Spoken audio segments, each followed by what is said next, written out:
I'd like to call the September 10th regular meeting of the Pelham Board of Education to order.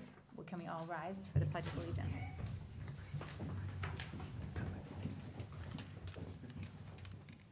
Pledge allegiance to the flag of the United States of America and to the republic for which it stands, one nation, under God, indivisible, with liberty and justice for all.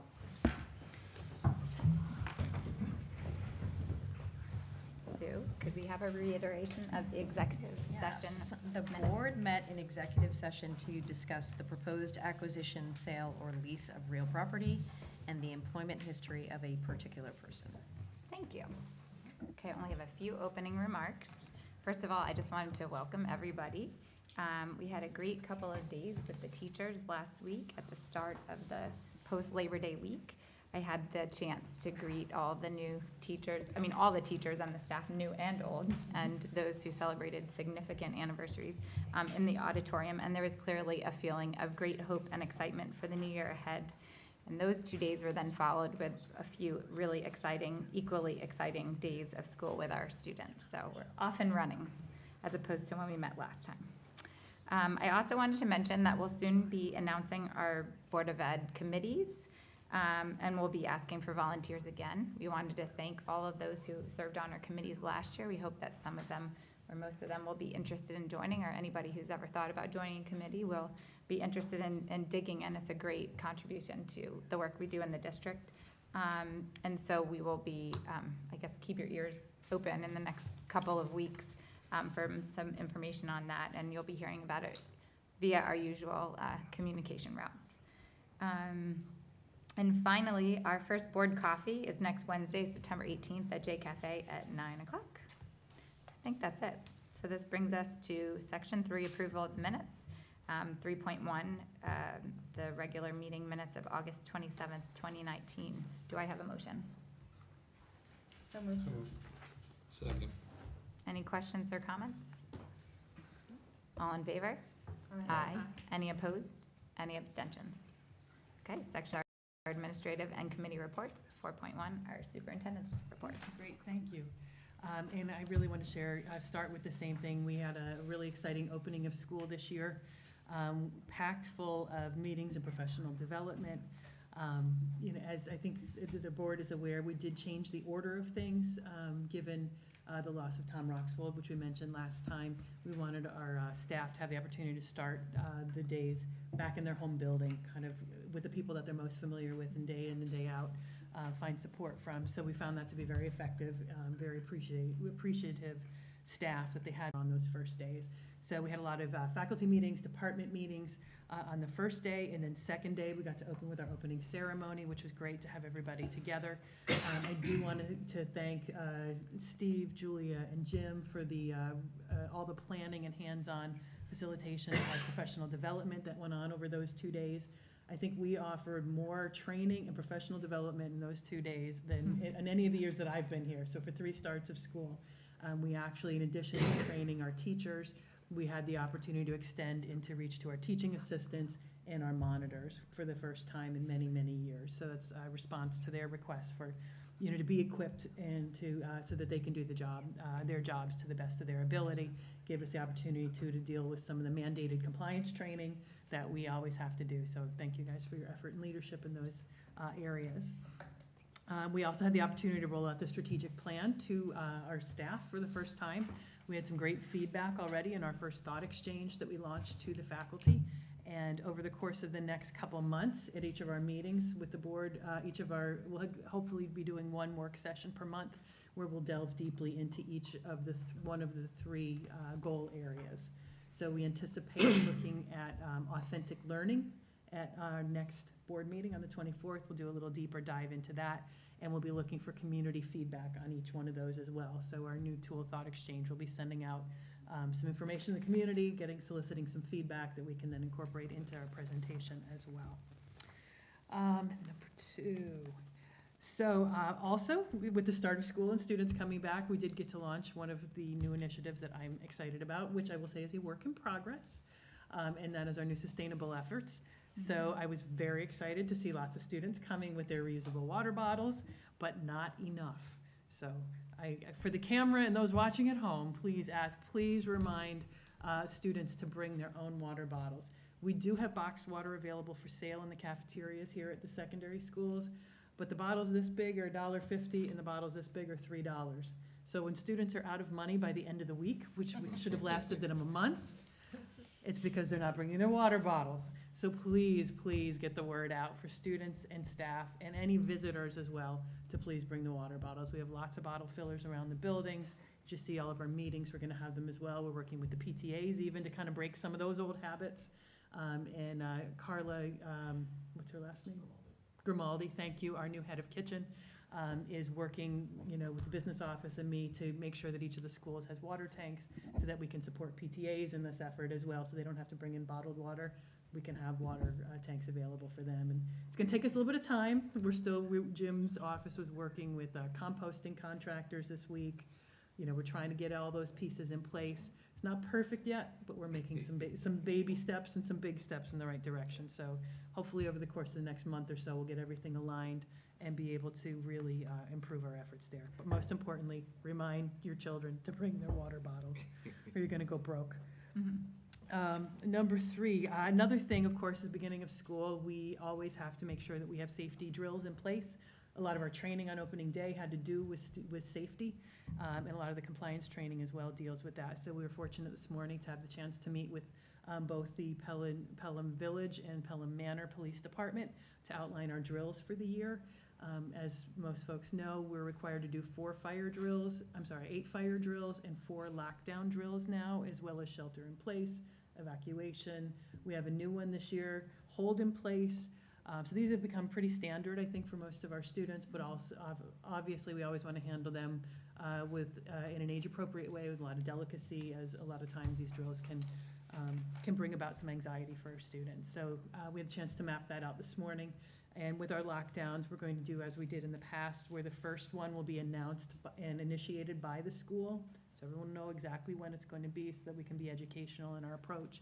Second one of the year in all schools will be announced, but more generally, probably the week that it's going to happen will be announced, and that'll be initiated by our police over the PAs.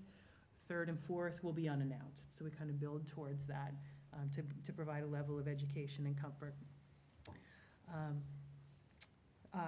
Just one other little tidbit for safety. I think a lot of folks on the Manor side will be happy. We're appreciative to the Manor PD. They have provided a crossing guard at 4 Corners for the first time this year.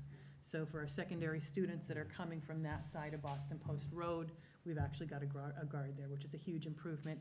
And I know probably very soon the PTAs are going to be working to put together a walk to school campaign to encourage safe walking, but also to encourage healthy walking.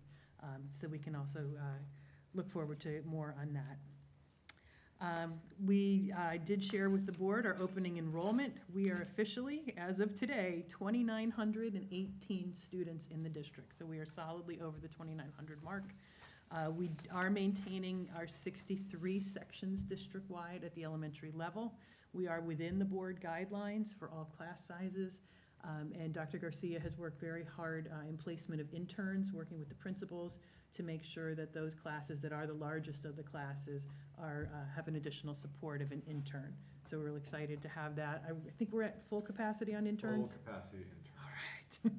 Which is Took great. a lot of effort. Yes. Just when we get it nailed down, then they go and get another job. So but we're very appreciative to him and those efforts, working with the principals. And the interns really serve a key role for us with classes. Next, athletics, very exciting times there. Programs up and running. We had a huge football game last weekend, which was really exciting. Of course, we've got our homecoming game coming up. A lot of homecoming games with all sports the weekend of the 18th through the 21st. So please plan to be here. There will always be something going on pretty much that weekend. Very exciting that our coach Vigiano just announced that he was selected as the Giants Coach of the Week, New York Giants. Wow. So very exciting. exciting. It's a great honor. He'll be honored at a game sometime this season. It also brings a $2,000 donation to the program which Great. is just wonderful. We appreciate that from the Giants. So you can look, there should be a press release coming out about that from the Giants shortly, and of course, we'll share that information as well. Has he made a statement as to whether he's a Giants or a Jets fan? I don't know. I see, I think, He's a Giants fan now. and I was the only one that was happy on Sunday, 'cause while everyone else on TV was lamenting the loss of the New York teams, there is a third one. It's the Buffalo Bills. And they did win on Sunday, and my household was happy. I'm just putting it out there. A lot of So- New York teams. Yes. And I should add, they're the only ones that actually play in New York, but I, but now I'm getting, that's probably getting a little too dicey there. All right, I had to say that on behalf of my husband, who's probably watching at home. Also too, we had we had a little competition there on students of the, athletes of the week. We had, congrats to Vinny's daughter was Eileen. nominated. Right. Yep, and Jim's was also, so we had a little war going on there. But really, we're very, Jim's daughter won. she did. We're very proud Kudos of to all her. of our student athletes. We continually to have so many of our students recognized, so we're very proud of that work on the field as well as in the classroom. I think the final thing that I'll share is my report today. Obviously, tomorrow is 9/11, and the governor did pass a new legislation requiring high schools honor that. We are going to be recognizing with a moment of silence in all of our schools tomorrow because of the significance of the date.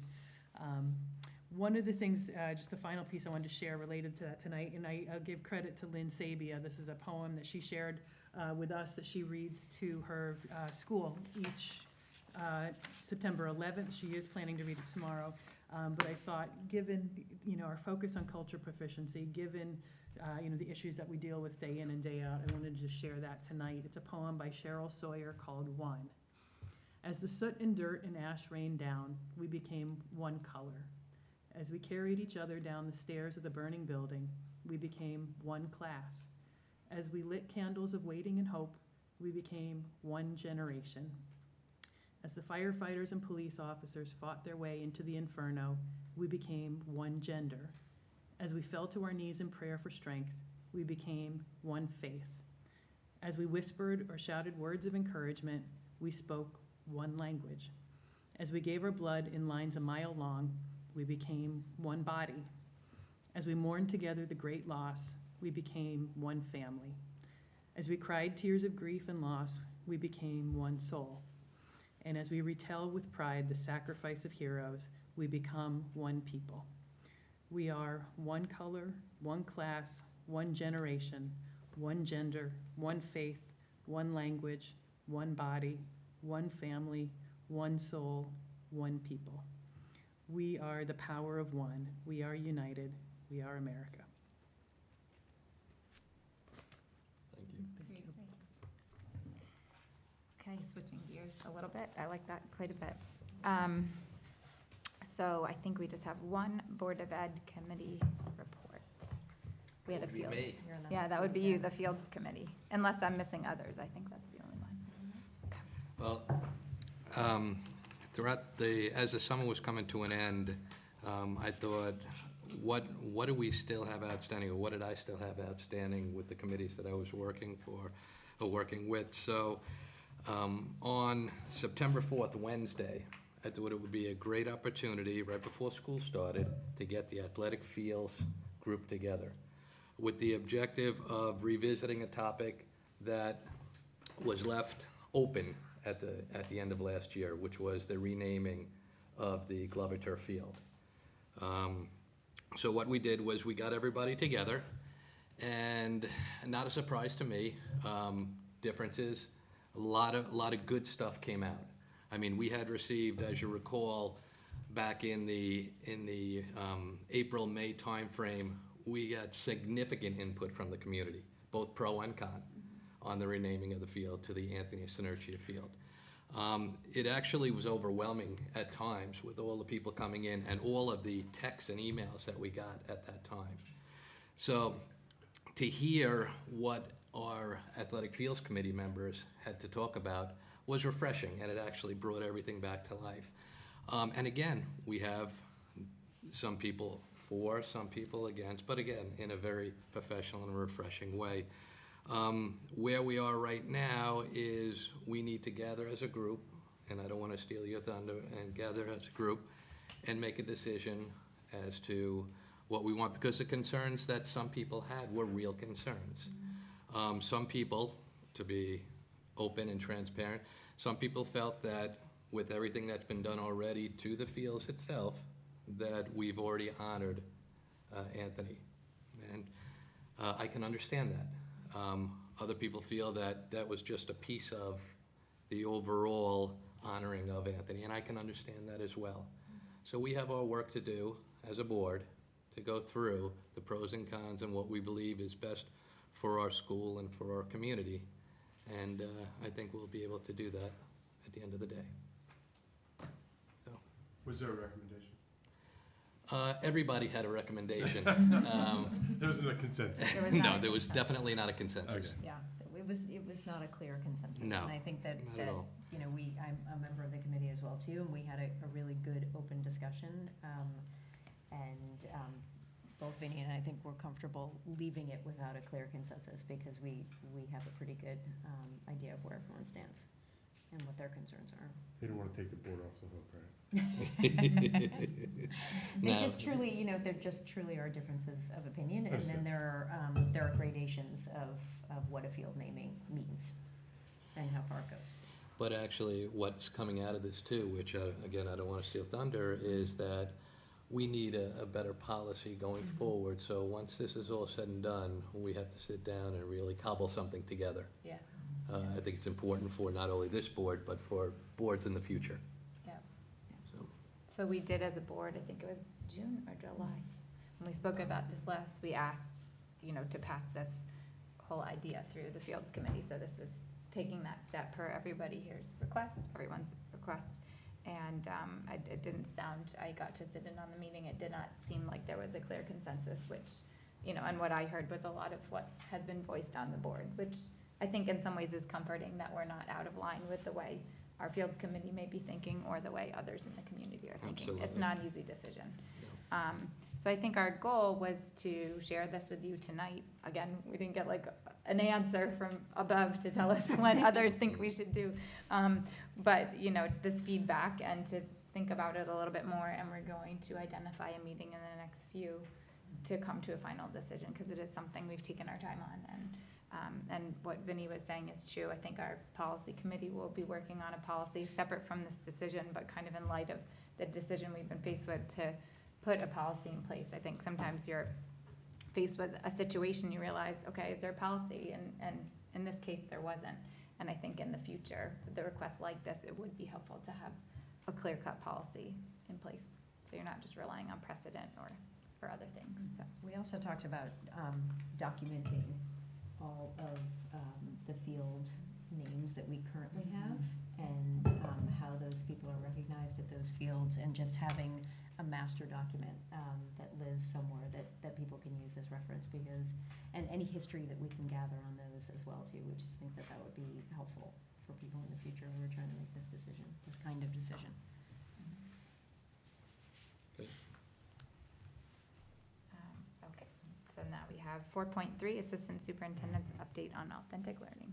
Sure, so there's gonna be a work session next board meeting on the 24th about authentic learning.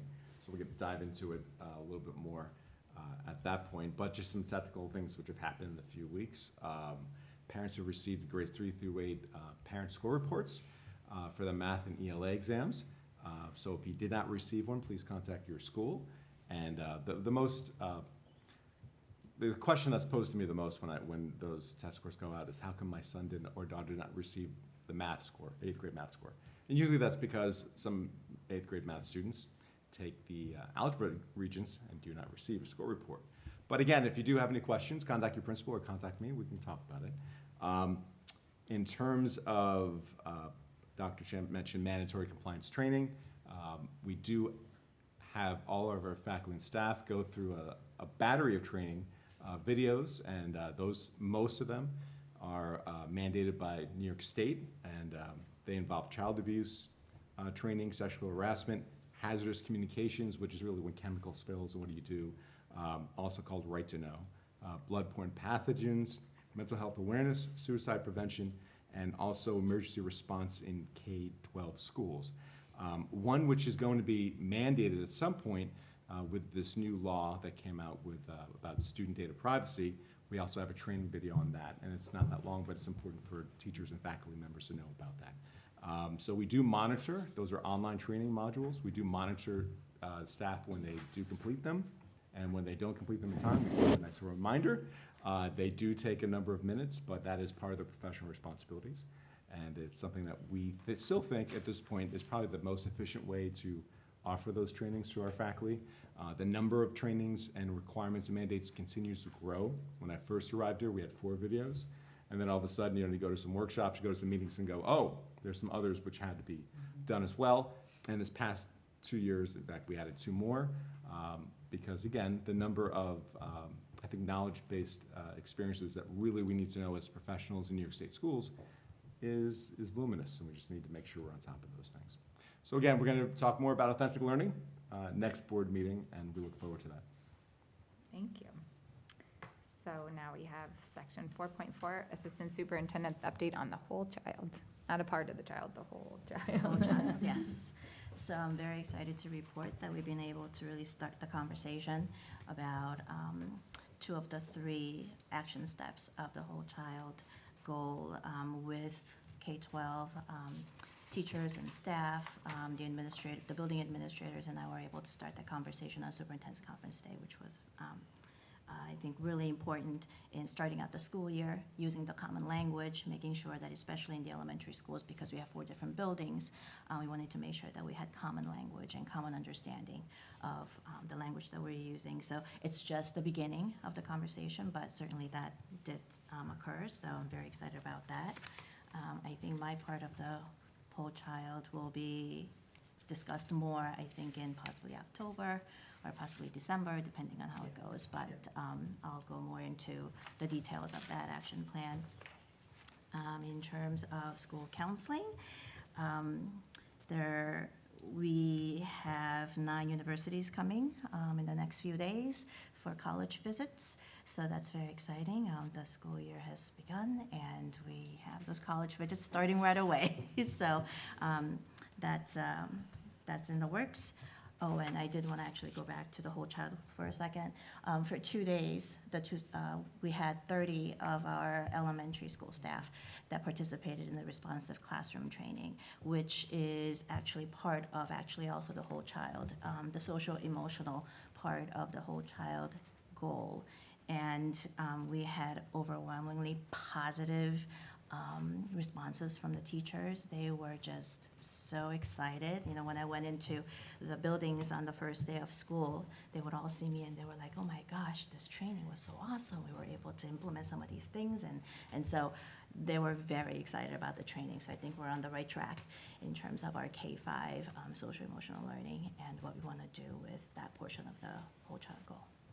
And when you mentioned in your remarks, you were going through the feedback about the strategic plan, and you mentioned that the board had recently approved having a 4th psychologist in the elementary schools, and that you want to thank them. It was like the one That was one of the major top- applause that the audience gave of That's the whole true. day. Not that what your remarks were awesome, but No, but that there was a definitely- plus point. Yes, absolutely. seems like that has struck an important. Yeah, and I would say Point. with the thought exchange, it's a new tool that we're gonna be using this year. It's a way for people to, you put out an open-ended prompt, and then people can just free response. And then once you've responded, you can go through and rate your agreement with other people's thoughts. So what it does, I guess it's considered crowdsourcing, something of that nature. In Right. essence, it brings the ideas with the most consensus rise to the top. And that was, I think, one of the top 3. It's Got mentioned just, quite a bit. you had that much support around having the district having committed to that 4th psychologist was very much supported by the staff and the community. But really, all the work around the whole child seems to really be Very much on people's hitting a home minds. run. I just wanted to comment, I was looking through the Friday package and looking through all the presentations for the conference day. And I wanted to commend your presentation on the multi-tiered systems of support, because it's a very nebulous concept. And I think this PowerPoint really hones in on it and really makes it clear for people who don't necessarily have all the language. So I would suggest that if there's some way we can post this and make it available for people to see that. I think it's a real concise explanation of this whole concept. That could be, So- would be a great resource for parents in helping to understand. Yeah, just, Yeah. because it really, Second that, when I read that presentation, like, Okay. I actually kind of understood. yeah, now I know what you're talking about. And it made some connections to RTI, so Right. it Yeah. was Oh, yeah, no, it's very it clear. didn't come out of nowhere. Yeah, And that little umbrella picture. Mhm. Got it. Along with, I was telling Cheryl the slide that you shared about the bridges between our Yeah. old strategic Give plan. Credit and to the Dr. new. Garcia It's- for that one. The bridge. We're giving you The kudos bridge too from on the that. old strategic. Yeah, the bridge plan was to the good. new one. Yeah, because I think it's helpful to know that while we are trying to craft new work, we've worked really hard to build bridges to what we've been doing, so. And I was really excited today to the responsive classroom. I know we've dabbled a little bit and done a little bit of training over the last couple of years, but this was the first time we really were able to devote a whole dedicated cohort to it. So we're very appreciative to those teachers who were willing to do it. And I have to second, same thing, to walk into a room full of veteran teachers and see them so excited about learning new things was really exciting, it was great. And for those teachers, we are asking them to be flexible with, they were already flexible these past 2 days because they did something completely different than everyone else. And then for the 2 parent-teacher conference days that are coming up later this year, they're also gonna be doing training on those days.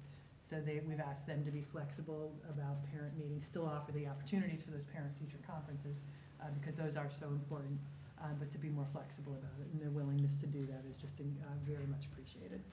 And we're hoping to do the same cohort model for at least the next 2 years. I think 4 years' time, we will have hit all current staff and new staff. And do some more At the training, elementaries. as well.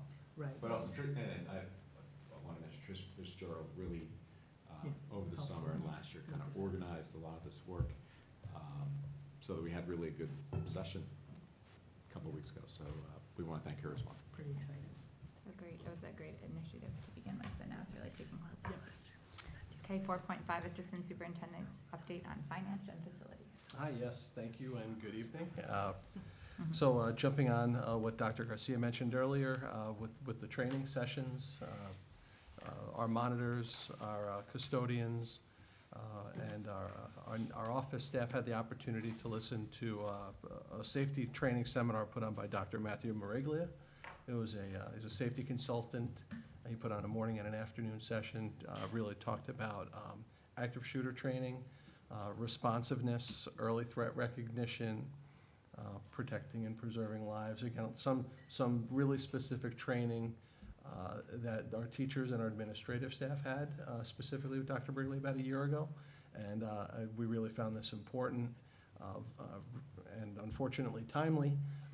And we had some great response as well. Taking attendance on people coming in, and we took a break, and same amount of people came back for the second half of the training. Feedback from all of our monitors was, this worked out really well. We're very happy with the response. I'm just checking their timesheets, so, gotta make sure everybody's there for the beginning and the end. This evening, we have Chris Kopp and Barry Gamzin from PKF O'Connor Davies. They're here to present our year-end financials, so we spoke a little bit about that at the last meeting. The audit committee met last month. Vinny talked about that as well. We had nice results for year end, and I don't want to take too much of your thunder, Chris. So we will also, once his report is finished, we'll go ahead and have his PowerPoint presentation and our year financials up on the website. He'll also provide the management letter, and then the audit committee will meet again, and we'll discuss the management letter and our corrective plan to address the items found in the management letter. 3 items related to the capital project. We have change orders. I mentioned those earlier, and if we just go, the net cost difference of the 3 is positive, or a cost of $17,312. The first one is for curbing and fencing related to the tennis courts. We shared this at the last meeting. We finally got the final write-up and the recommendation from our architect and construction manager. The second item is for putting in expansion joints on the tennis courts, which they were originally omitted from the original plans. We believe this is helpful. It'll help with maintain those courts when we deal with the freeze and thaw cycle. And the third item is a credit, which was very nice for the sub-base on the tennis courts of $33,600. So In my experience, I don't always get to walk in a credit for a change order, so it's kind of nice to be able to do that. And again, the net impact is a positive 17,000, or a cost of 17,312. There are still 2 items which we could expect to hear about, that we know we'll expect to hear about. One has to do with the bullpen area for the baseball field, and the other has to do with the drainage pipe as it leads from under the field to the river. So we're working on that. They've done some exploratory work, and we're trying to get estimates for that now, and we'll bring those before the board. These 3 change orders, if they needed to be done in a timely manner, these are items that could have been addressed by Dr. Champ or myself. However, with items that don't have a timeliness factor to it, we really want to try to bring these to the board for authorization. So if you had an idea of, wait a minute, I thought we took care of all this, you did take care of it, we can do this, but what we'd really like to do is bring these to the board when we're able to. We added an item late to the agenda regarding an authorization for the project labor agreement. At the July meeting, the board authorized acceptance of the project feasibility study, and this was related to the construction of the Hutchinson School. The draft PLA agreement was distributed to the board. We're still working on certain revisions with our council. The Building and Construction Trades Council is meeting at the end of this month, prior to the next board meeting. What we're asking you to do is go ahead and give us the resolution to move forward with this. Dr. Champ can then go ahead and let when the final PLA is to the satisfaction of our recommendation of council, then we can move forward and tell them we're in agreement with this. The final agreement will be signed by the general contractor, not by the district or the construction manager. Really, it's the work rules and the labor contracts for all of the tradesmen that will be working on the site for the Hutchinson School. And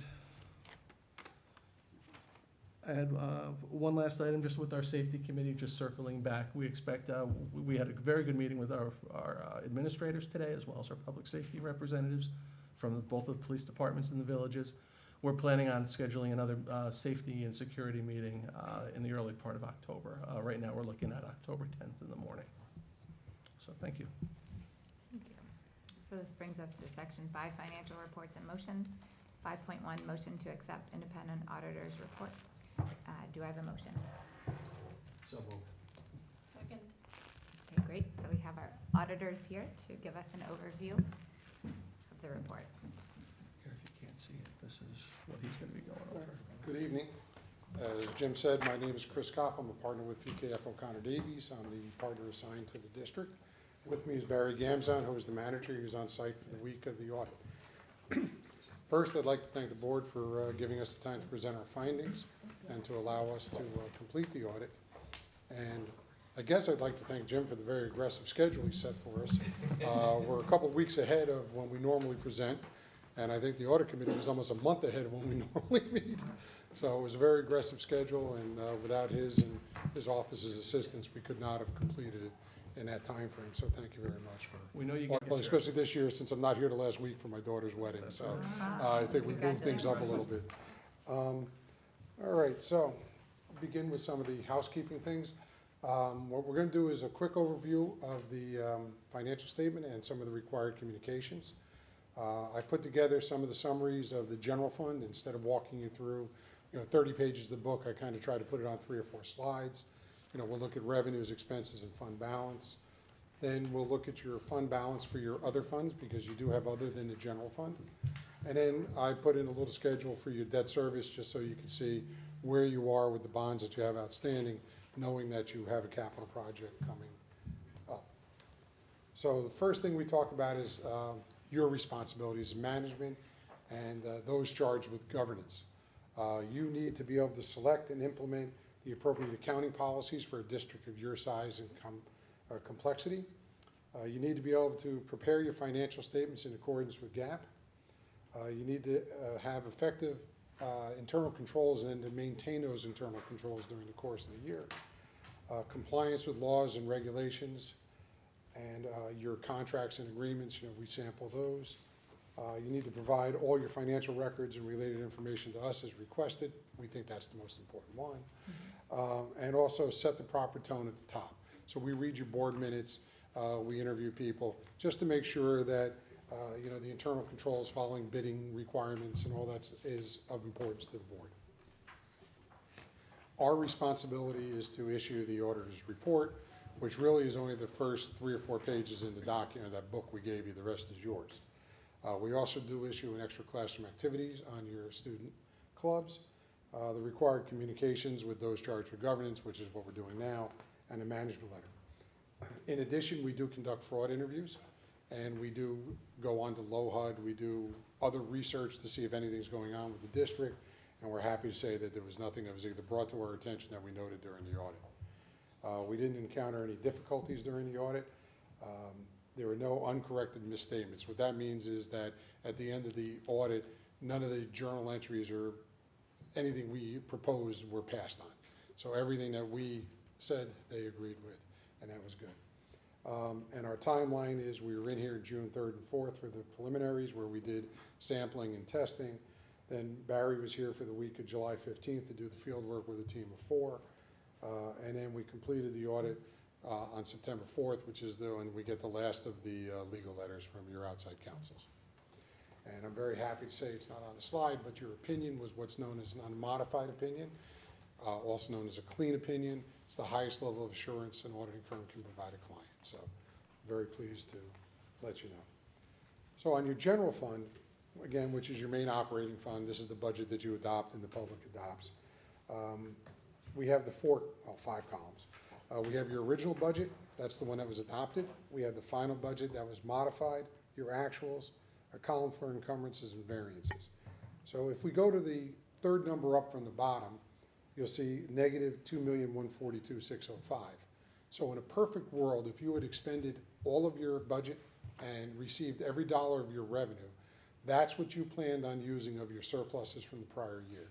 So when you put your budget together, you used $810,000 of your unassigned fund balance to keep your taxes at a reasonable level. You also utilized $715,000 of funds you would put aside for the employee retirement system to help cover that bill. And then you had $600,000 worth of encumbrances that rolled over from the prior year. During the course of the year, you modified that by about $1 million. And I believe that was for your capital projects. You transferred money again to the capital project to reduce future bonding costs and to keep the cost of the projects a little lower. And the house purchase. Okay, how did we actually do? If you go again to the third column and you go 3 numbers up from the bottom, you'll see that you actually only utilized $609,000 of your fund balance. So what that means is you had a $2.3 million budgetary surplus. And we'll talk about how you generated that surplus in a few minutes. So again, you did utilize fund balance, so you did reduce your fund balance, but you did not reduce it by the amount that you had anticipated because you had savings and generated revenue in other areas. So picking off some of your revenues, I tried to just pick the major ones because again, your budget contains 20 or 30 revenues. You don't want to go over every one. So of course, property tax is your largest revenue, and you hit budget 57.9 million. The area where you had the only variance was your state aid. You came in about 208,000 over on state aid. And again, when you're putting your budget together and you go to the public, you only have estimated numbers from New York State. And you try to remain conservative because New York State's always trying to reduce what they give everybody. That's their job, just like your job is to maintain your budget. And in this case, luckily, you came in about $200,000 over on your state aid. And that accounts for basically all of your surplus on your revenue. In addition, you did, and I'll say it this way, you did do better on sales tax. Again, Westchester County had a vibrant sales tax season. I think sales tax was up almost 5% countywide. So again, you came in over budget on your sales tax. And looking forward to next year, with the implementation of the increase, you might get a little more sales tax than you had anticipated when you put your budget together again. The next slide is really just informational purposes. I took the same revenues that I highlighted on the first page and gave you a little 5-year history so you could track it. I think that, not to the surprise mostly of the business office, but you'll notice that the school tax relief, the STAR payments over the last 5 years are dropping because they've changed the method of how they pay it. Where it used to be everybody got the reduction up front, now as the properties change hands, you have to get it from the state. So you get less money from the state, more money really from the property tax line, and less money from STAR. When you look at your total tax levy in 2015, it was about 58.15 million, and now it's 61.69 million. And over those 5 years, it's up a little less than 6%. So you've done a good job of staying within the cap, trying to keep increases at the most reasonable level you could. And you're averaging less than 1.5% a year. So you've done pretty good staying lower on the taxes and utilizing your surplus when necessary. Sales tax, you can see over the 5 years, has steadily increased out of the recession and finally starting to show some signs of life.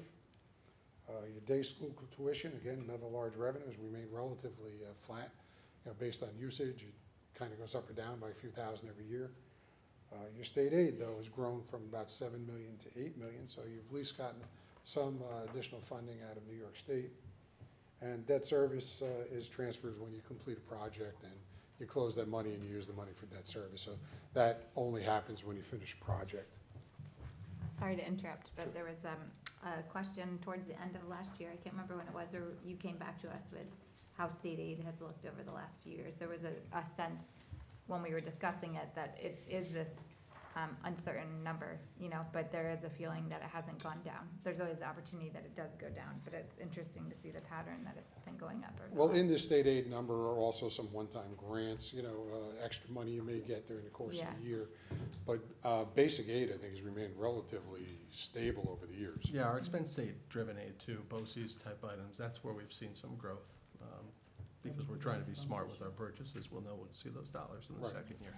Your state aid is made up of about 5 or 6 categories. I think base state aid is relatively stable over the last few years. And even lottery aid's been Unfortunately, more flat than anything else. stable. Oh, okay. Yeah. Trying to stay polite. No, you're right, well, but yeah.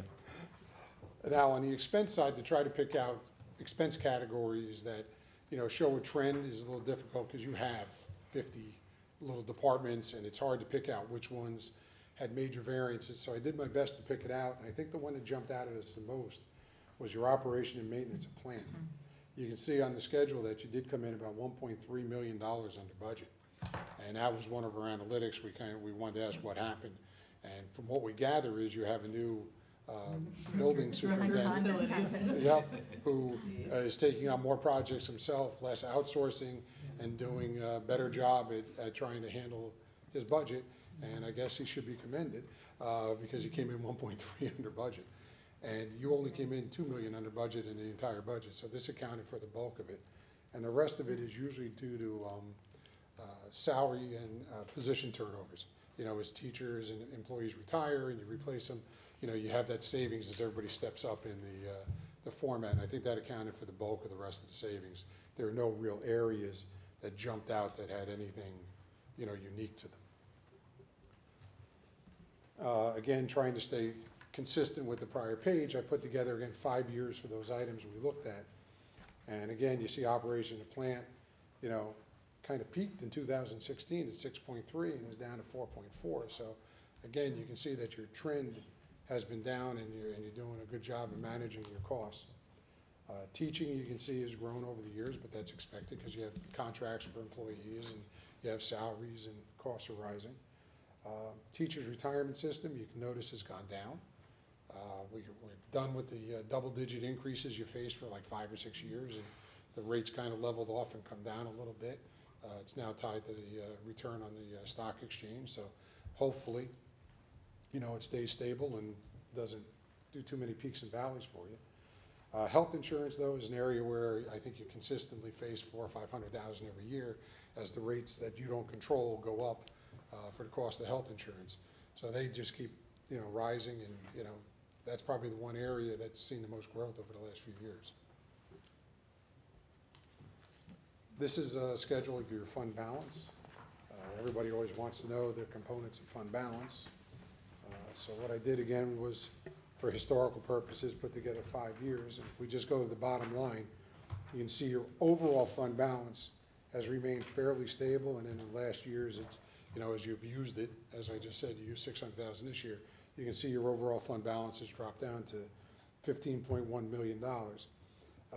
That's still 20% of your overall budget, so that's fairly good. I mean, if you were a town or a village, a state controller would say between 15 and 25 is the adequate amount. But as you know, schools are limited to 4% of unassigned, and you are at the 4% consistently with the unassigned. What you've done is you've put money away for the retirement system, about 2.2 million. You've put money away for future capital projects, again, to help reduce the burden of bonding on the taxpayers. And you've put money away for tax certiorari's, which come up all the time, and you have money there in case you get hit with a very large cert. So you have money put aside for this purpose, again, hopefully to be able to avoid bonding. So you've done good at trying to keep those reserves at the nice stable levels over the past few years. As I said, you do operate some other funds. You have a capital project fund. You don't have to panic, even though it shows that it's in a deficit. What that just means is that you haven't completed the bonding process. You don't want to go out to the market 5 times a year because there's a cost. So what happens is, your business office looks at the interest rates and tries to time it right and go out and borrow when necessary. So that deficit will be eliminated when you take out the bonding for the new project. I believe this was mostly for the property that you purchased. Yeah, actually, this was for a capital project, and we banned early July. Okay, so it's already covered. Yeah. All right. Debt service fund, you have about 1.9 million in the debt service fund. What that is on the money that you've borrowed, you have to put that interest aside that you earn on that money, and it's restricted to pay debt service, and you'll use this to help, again, contribute to paying down your debt service in the future. Your school lunch fund has about $378,000 in it. You've been utilizing it a little bit for, one-time expenses like, furniture, repairs, things like that, not using it for recurring costs. And then you have the special purpose fund and the permanent fund where you accumulate some donations that have been given to the school and have restrictions on them and can only be used for certain purposes. The last slide, again, is just a little bit about your outstanding debt. You basically only have 5 bonds outstanding. You, 31.4 million is all you currently owe on those bonds, and they will be done being paid within 12 years. So a very aggressive repayment schedule. If you didn't take out any new bonds, which I know you have some, you'd be done in 12 years. And Moody's probably, I haven't seen your Moody's write-up, but I guarantee you it probably says that it's a very aggressive pay down schedule. What? S&P. S&P, but it is aggressive. 12 years, you're done. You've taken advantage of the interest rates dropping by doing 2 refundings over the past few years. So again, we put this in here, and you just take this into account when you do your budget, because you can do a little bit of planning for your budget. And that's pretty much all we have for you. Again, thank you very much for all the assistance during the course of the audit. I think the one thing we did a little different this year was we did a little bit more of an intensive interview with your IT department. I guess the request of the audit committee to do that was perfectly timed, given the headlines from Rockville Center. I don't know if you read, but they got held hostage and had to pay close to, I think it was 80 to 100,000 because somebody hacked them. So I guess the audit committee was a little preemptive in asking us to do that, so timing was good. So again, I know it was probably painful for them to do because I think we spent a couple hours with them, but we do appreciate their taking the time to answer our questions and go through the process with us. Thank So you. thank you all very much. Does anybody have any questions or comments about what you heard? Okay, all in favor? Aye. Any opposed? Any abstentions? Thank you. Thank you very much. Okay, thank you. If you have a question, we're only down the street. I can be more than happy to come back and discuss anything you think of later. Okay, great. Thank you very so much. Thank you. Okay, this brings us to 5.2, motion to approve separation agreement. Do I have a motion? Second. Any questions or comments? All in favor? Aye. Any opposed? Any abstentions? Okay, section 5.3, motion to approve employment agreement between the Pelham Union Free School District and the superintendent of schools. Do I have a motion? Second. So this is, we are pleased to take action on a new contract for Dr. Champ with a 5-year term. This new contract shows our commitment to Dr. Champ for all her good work over the last few years in our district and for the work ahead. And it coincides really nicely with our 5-year timeline for our strategic plan. So we look forward to our work together in the coming years. Thank you, and I'm incredibly appreciative and really very much look forward to this being my home for a long time. Can I Thank make you. a comment? Maybe. Sorry. You know me, I want to make a comment. I was gonna ask for questions or comments. Oh, okay. Go ahead. Do you have any questions or comments? I do. John? Last meeting, I asked a question about the definition of cultural competence, I believe it was, Yes. and put you on the spot. So I was reading your opening day speech. It brilliantly described cultural competence and what we should be aspiring to. So I wanted to congratulate you on that. I think everybody should read it. Describes your history, how you became culturally competent, or certainly And I'm still sensitive. becoming. And Always a work in progress. it's also akin to one of my goals in understanding that our community is changing, and that we need to be ahead of that. So I wanted to congratulate you on that Thank you. and heartily endorse your contract. Mhm. Thank you. Thank you. And I have to say to that point, again, the feedback that we got from the staff on the initial draft of the strategic plan, there were a tremendous amount of people excited to be dealing with cultural competence for all those same reasons. So very proud to be part of a staff that is committed to the same work. And again, that's, I think, really what reinforces for me that this is the right place for me. And we have the right leadership. Thank Yeah. you. And a good team. It's not just one, it's a team leadership approach, and I'm pleased to have them by my side too. Thank you. Any other questions or comments?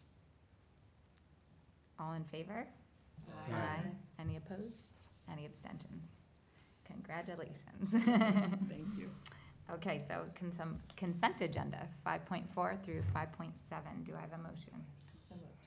These are different agreements. Second. Oh, sorry. Jumping the gun here. Just different agreements with different facilities and school districts. Any questions or comments? All in favor? Aye. Any opposed? Any abstentions? And now I will take 5.8 through 511, correct? No, we added 511, as a consent agenda. Do I have a motion? So moved. Second. Any questions or comments? This is all bond related to the change orders and the PLA draft agreement that Jim mentioned. Okay, all in favor? Aye. Any opposed? Any abstentions? Okay, so now we move on to section 6, superintendent's personnel recommendations. 6.1, motion to approve Schedule A instructional. So moved. Second. So we're happy to announce that we have pretty much completed our hiring for the school year. And it was a long time in coming. There were a lot of unexpected changes and some resignations since June. But right now, we're just really looking for our part-time ELL teacher, which was kind of a shift for us when we had to cover earth science due to the untimely death of Mr. Roxwald. But I want to thank all the administrators and really site-based team members, everyone who's been really working hard to make sure that we have not just positions which are filled by teachers, but highly effective people. So thinking about that, and this content is really reflective of all those appointments. Did we find a Latin teacher? Yes, we did. We find a Latin did. Maybe you could teacher. That's been explain that now that it's done? oh, it's not much to explain. We found a Latin teacher. It's a full-time Latin teacher, and it's someone which we hope will have a long career with us. And he's a young gentleman in his career. He does have 3 years' experience in private school. But I'll be honest with you, the most difficult hiring I've ever been part of in my entire career, 25 years as a teacher and administrator, has been for this Latin teacher.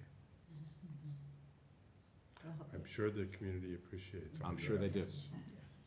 And as he's young, maybe this is the start of a Latin program. Yes. Or We can only hope. Yep, that's what we shared with him. This is a Yes. golden No longer dead. opportunity. You have a community that's committed to world languages, a very dedicated community, especially around Latin. So it's a perfect opportunity for a young, eager teacher to build a Yes, it is. program. Yes. So, Steve, to your point, as members of the community would ask me if I had heard any updates, I said, based on everything I've heard, I can't tell you too much, but what I've heard, I know our whole crew of leadership has been hard at work this summer on a variety of things, but I know that this is probably the thing they've worked the hardest on, so. It's not to undermine all the other work that you had to do, but I know this was something that was It's hard. a big win after a lot of hard work. Yes, I mean, you just don't wanna hire teachers, or you wanna hire the best that you can find in the region. Yeah. Right, so it is, it's complicated work. But also it's things which we understand the community values, and we just have to make sure that, we do our best to find the right person. And when you have certain fields which are, tricky to kind of hone in and find that right person to fill that need, in the sciences or in different languages, multiple certifications, there's a lot of competition. And Latin is just one of those areas which is, not prevalent in a lot of schools and makes Pelham unique, along with some certain schools, public schools that still have Latin.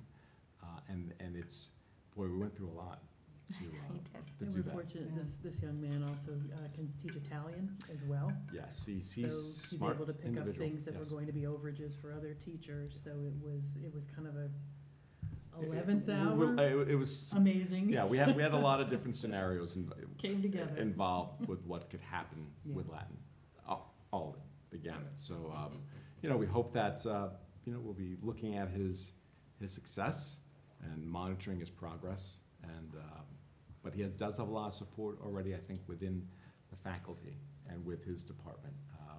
And he's very eager. And, to find someone with a certain type of, positive personality, a lot of energy for Latin is tricky. I think we found that person.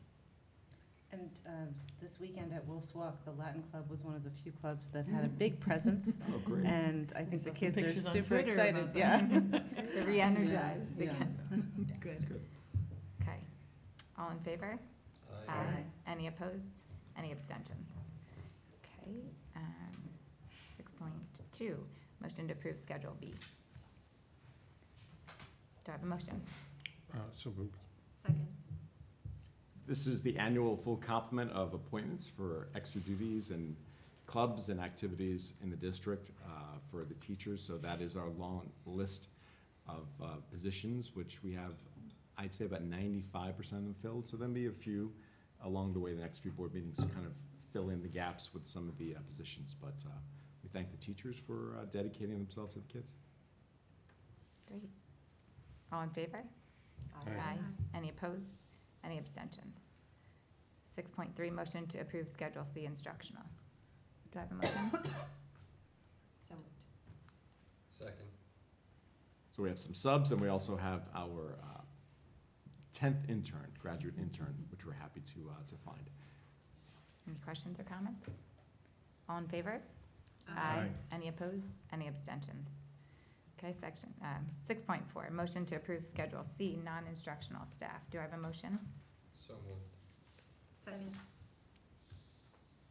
We are accepting the resignation of 2 school monitors, and we're appointing 2 school monitors here.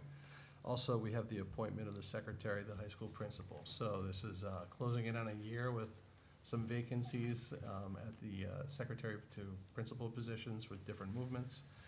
This is a provisional appointment, so the person will eventually have to take the competitive civil service exam when it comes out.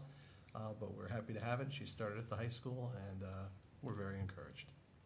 Great. Any questions or comments? All in favor? Aye. Any opposed? Any abstentions?